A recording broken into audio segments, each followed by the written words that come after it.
بسم اللہ الرحمن الرحیم۔ رحمتوں اور برکتوں والا مہینہ گزرتا جا رہا ہے اور نیکیاں سمیٹنے اور اکٹھا کرنے کے لیے یہ بہترین مہینہ ہے جو سال میں ایک دفعہ آتا ہے، اور اس لیے آتا ہے کہ ہم اپنے ایمان کو تازہ کر لیں۔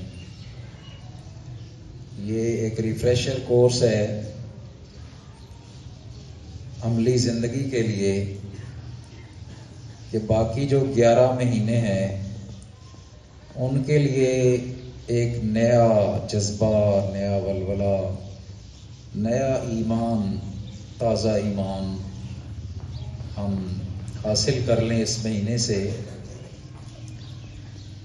اور اس مہینے میں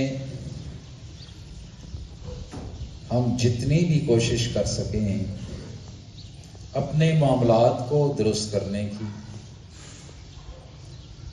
جس میں سب سے بنیادی بات نماز ہے۔ نماز میں جن جن لوگوں کی 11 مہینوں میں سستی تھی اس میں باقاعدگی پیدا کر لیں اس مہینے میں، اور پھر باقی 11 مہینے بھی اسی طرح گزارنے ہیں۔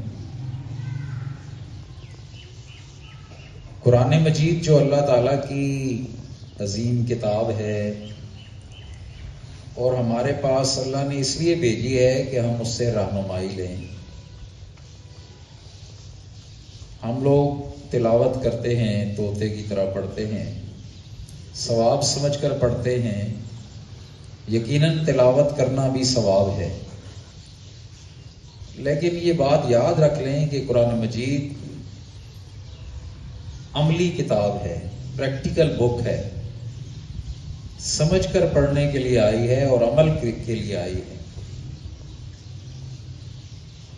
آپ کے علم میں ہوگا کہ رسول اللہ صلی اللہ علیہ وسلم جب آپ نے لوگوں کو اسلام کی دعوت دی، کلمے کی دعوت دی مکی زندگی میں،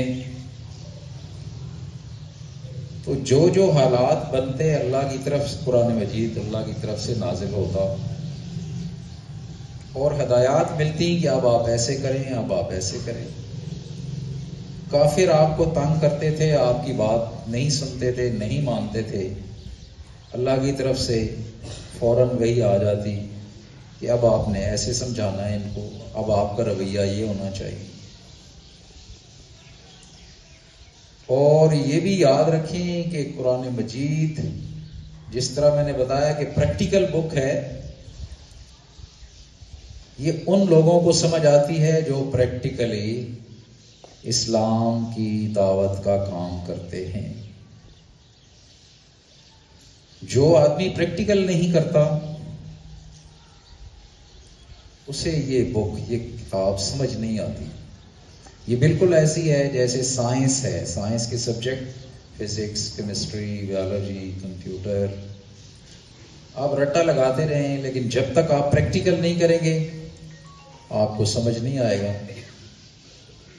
کوئی سائنس سبجیکٹ آپ کو پریکٹیکل کے بغیر سمجھ نہیں آتا۔ تو قرآن مجید پریکٹیکل بک ہے، اس کے ساتھ ہم لوگ بہت زیادتی کرتے ہیں، بہت زیادتی۔ یہ جو ہم تلاوت کرتے ہیں نا ثواب سمجھ کر، پھر کہوں گا کہ ثواب ضرور ہے، یہ نہ سمجھنا کہ میں تلاوت سے منع کر رہا ہوں۔ تلاوت بھی کیا کریں کہ ہر لفظ کے بدلے 10 نیکیاں ملتی ہیں نا، اور رمضان میں تو پھر یہ نیکیاں بڑھا بھی دی جاتی ہیں۔ لیکن میں جس بات پر زور دے کر کہہ رہا ہوں کہ یہ پریکٹیکل بک ہے، اس کو سمجھ کر پڑھیے،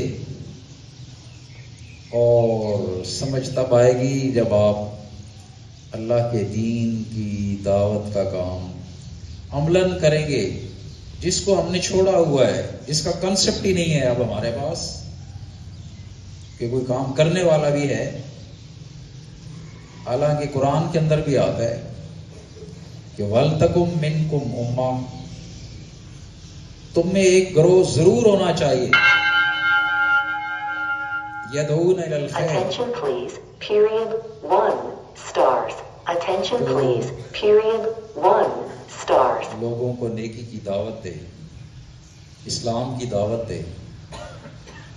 یہ حکم ہے اللہ کا. اور میں یہ جو صبح اسمبلی کے لیکچرز دیتا ہوں، یہ اسی حکم کو فالو کرنے کے لیے کہ اللہ کا حکم ہے، اس پر ہم نے عمل کرنا ہے. اور یہ جو ادارہ ہم نے بنایا وہ بھی صرف اور صرف اس مقصد کے لیے کہ دنیاوی تعلیم بھی، یہ بھی تعلیم ہے. یاد رکھنا ہے کہ یہ نہیں ہے کہ یہ کوئی دنیا کا کام ہے. دنیا اور دین الگ الگ نہیں ہے، ایک ہی وہ کام ہے سارا. تو اس لیے رمضان شریف گزرتا جا رہا ہے، نیکیاں سمیٹیے، نماز پڑھیے، قرآن مجید کی تلاوت بھی کیجیے، قرآن مجید کو سمجھ کر بھی پڑھیے اور عمل بھی کیجیے. اور اس بات پر بھی غور کریں کہ ہم مسلمان ہیں، ہمارے ذمہ ہے اسلام کی دعوت کا کام کرنا، اسلام کی دعوت کو پھیلانا. یہ بھی ہمارے ذمہ ہے، یہ بھی فرض ہے. اسے بھی ہم نے سر انجام دینا ہے، تبھی قرآن ہمیں سمجھ آئے گا.